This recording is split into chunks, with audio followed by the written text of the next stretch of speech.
is the first form of racism.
That's what I'm intrigued about. Like all of these supposedly good people, what stops them?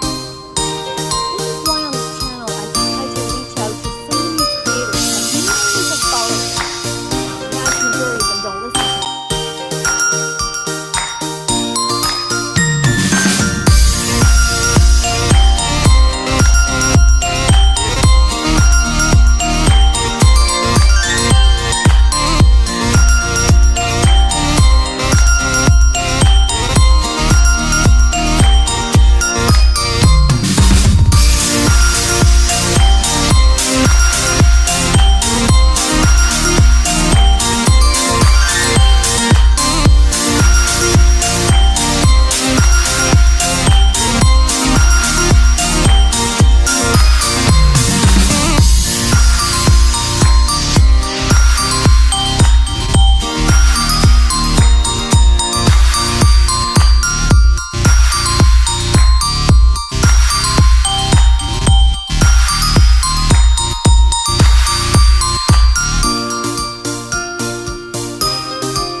Ever did. Countless historical, educational, and sentimental videos just gone like that. Since it applied to any unlisted video before 2017, classic brony videos were heavily affected. Any one of YouTube's blatant attacks on its own users is deserving of a rant video, but today I want to talk about one of the most harmful things they've done to the community I personally call home. This very much applies to any cartoon or any animation community, but I've been a brony.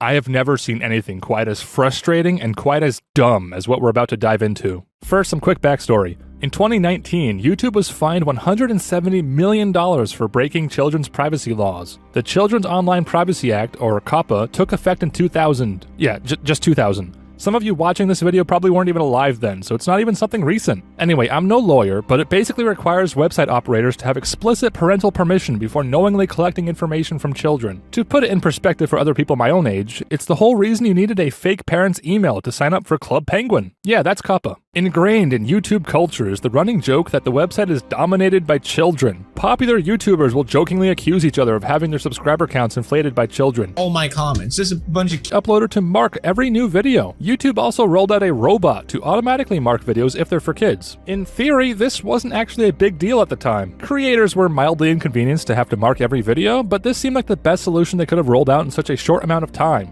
By marking videos, fewer kids are illegally tracked by the almighty Google, and creators retain full control and liability of their own videos. But it was after YouTube started to take away that control and started forcing the classification upon people that the first of multiple controversies began. Like an alcoholic parent taking frustrations out on their kids, YouTube threw their own childish tantrum about being fined and took it out on us. Due to YouTube's, there's more. Because of the lack of clear communication from YouTube and YouTube's own desire not to clarify the FTC's already unclear definitions, countless channels were either marked incorrectly without appeal or were self-applied out of abundance of caution, even if that wasn't the case. Lots of organizations like small news outlets, churches, and local community groups still to this day label all of their videos as made for kids, either because they don't understand the label and think it simply means kid-friendly, or because they think it's better to be safe than sorry when it comes to the FTC. Not only did this probably train the robot incorrectly, but this also caused some of the more scandalous and viral issues which you may have seen. Videos of violence, both real-life footage and animation of blood and gore, were being marked as for kids. This was either due to the confusion of uploaders marking it incorrectly, or YouTube's own aggressive stance against animation being enjoyed by adults. Believe it or not, YouTube doesn't see false made-for-kids classifications as a problem. Videos marked made for kids and videos which actually appear on YouTube Kids are two entirely separate categories, contrary to popular belief. However, that's an unfair technicality which avoids addressing the problem in the first place.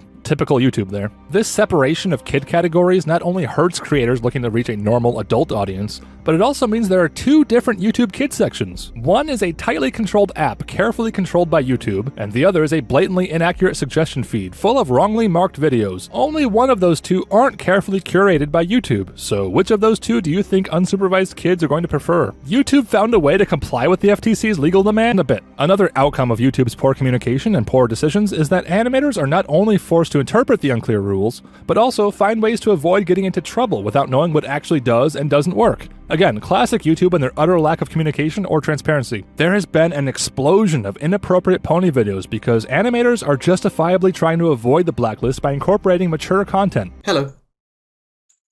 I just wanted to say that this video is not appropriate for kids. A few swear words here, some animated violence there, and maybe they'll be lucky enough to avoid the blacklist, right? Unfortunately, no. YouTube has separate, unwritten rules for mature content and animation. I had a showcase video get demonetized for one F-bomb because it also included animated characters.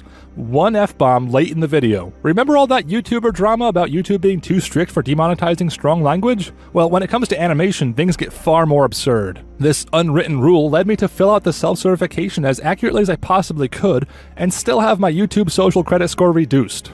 Yes, that's actually a thing which exists for people who monetize, by the way. You certify your own videos, and your trust value, or social credit as I called it, goes up or down depending on how often your classification aligns with YouTube's own review. Since I had no way to certify based on an unwritten rule, my score went down. Is YouTube a dystopia or what? So yeah, animators who force mature content into their work to avoid being blacklisted will certainly be demonetized at the very least, or even age restricted or taken down at the worst.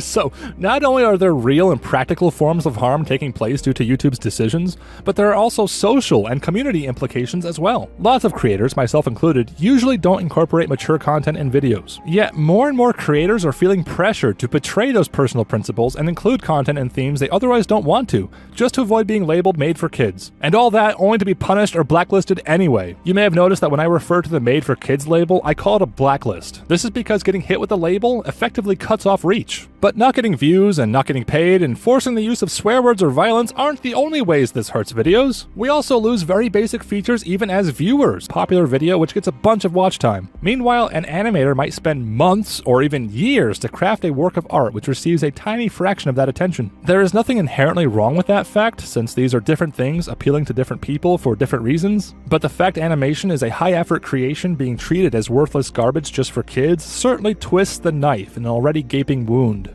I have seen lots of brony creators talk about how they're losing interest in making videos because of how YouTube is treating us. I only specify brony creators because that's the community I'm a part of, but this extends to any animation or any cartoon community. For YouTube to cut off their viewership and relegate it to mindless babies using their parents' iPads, and also to cut off those creators from the encouraging comments which motivate them in the first place, the way this affects individuals and communities at a personal level is